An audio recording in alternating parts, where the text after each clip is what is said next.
అంతర్జాతీయ సమాజంలో తీవ్ర విషాదం చోటు చేసుకుంది. యూరోప్లోని ప్రశాంతమైన అత్యంత సంపన్న దేశాలలో నార్వేను సుదీర్ఘకాలం పరిపాలించినటువంటి రాజ్యాధిపతి కింగ్ హెరాల్డ్వి గురువారం అర్ధరాత్రి తుది శ్వాస విడిచారు.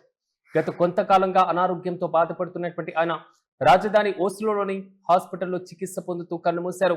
3 దశాబ్దాలకు పైగా రాచరికాన్ని నిర్వహిస్తున్నటువంటి హెరాల్డ్ మృతితో నార్వే వ్యాప్తంగా శోక సంద్రం అలుముకుంది. ఆయన కుమారుడు యువరాజు హోకాన్ తదుపరి రాజుగా బాధ్యతలు చేపట్టనున్నారు. ప్రధానంగా 1991లో నార్వే రాజుగా బాధ్యతలు చేపట్టారు హెరాల్డ్వే. ఇక రాజ్యాధికారాన్ని కేవలం ఒక హోదాగా మాత్రమే కాకుండా ప్రజాసేవగా మలిచినటువంటి నేత. 14వ శతాబ్దం తర్వాత నార్వే గడ్డపైన జన్మించినటువంటి తొలి రాజకుమారుడిగా ఆయనకు ప్రత్యేకమైన గుర్తింపు ఉంది. ఇక సాంప్రదాయక నియమాలను పక్కన పెట్టి నార్వే రాచరిక వ్యవస్థను ఆధునిక సమాజానికి అనుగుణంగా తీర్చిదిద్దడంలో ఆయన కీలక పాత్ర పోషించారు.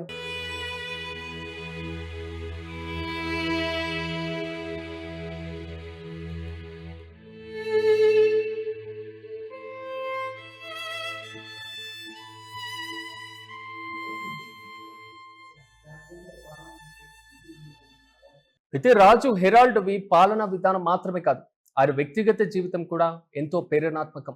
ఒక సామాన్య మహిళ అయినటువంటి సోంజా హరల్డ్ సేన్ ను వివాహం చేసుకోవడానికి ఆయన 9 ఏళ్ల పాటు పోరాటం చేశారు. సాధారణ పౌరురాల్ని పెళ్లి చేసుకుంటే రాజరికం బలహీన పడుతుందేమో అనేటువంటి అప్పటి ప్రభుత్వం భయపడినప్పటికీ ఆయన తన యొక్క నిర్ణయానికి కట్టుబడి ఉన్నారు. ఆ నిర్ణయమే నార్వే రాజ కుటుంబాన్ని ప్రజలకు మరింత చేరువ చేసింది. 2011లో ఉగ్రవాది అండర్స్ బ్రీవిక్ జరిపినటువంటి కాల్పుల్లో 77 మంది పౌరులు మరణించినప్పుడు రాజు హెరాల్డ్ దేశానికి అందించినటువంటి ధైర్యం మరువలేనిది. ద్వేషం కంటే ప్రేమ, భయం కంటే స్వేచ్ఛ గొప్పవంటూ ఆయన ఇచ్చినటువంటి సందేశం దేశ ప్రజల యొక్క హృదయాలను తాకింది. 2016లో ఆయన చేసినటువంటి ఒక ప్రసంగం విశ్వవ్యాప్తంగా ప్రశంసలు అందుకుంది. మతం, ప్రాంతం, లైంగిక ధోరణులకు అతీతంగా నార్వే అందరిది అంటూ ఆయన చెప్పినటువంటి మాటలు సమానత్వానికి ప్రతీకగా నిలిచాయి. కేవలం పాలకుడిగా మాత్రమే కాదు, ఒలింపిక్ స్థాయిలో పోటీ పడినటువంటి అరుదైన రాజు హెరాల్డ్వి.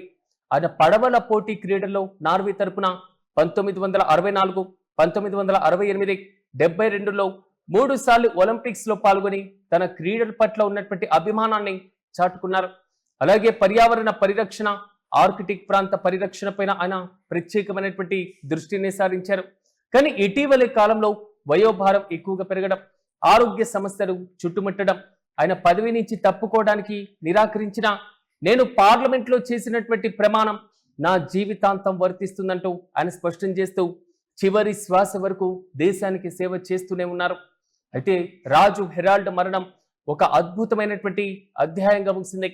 ప్రజాస్వామ్య వ్యవస్థలో రాచరికానికి నిజమైనటువంటి అర్థం, ఆదరణ ఎలా ఉంటాయో తన 35 ఏళ్ల పాలన ద్వారా ప్రపంచ దేశానికి చాటి చెప్పారు. అయితే ఆయన మృతికి ప్రపంచ దేశాల అధినేతలు తీవ్ర సంతాపాన్ని తెలుపుతున్నారు. నార్వే ప్రజలు తమ ప్రియతమైనటువంటి రాజుకు అశ్రు నయనాలతో నివాళులర్పిస్తున్నారు.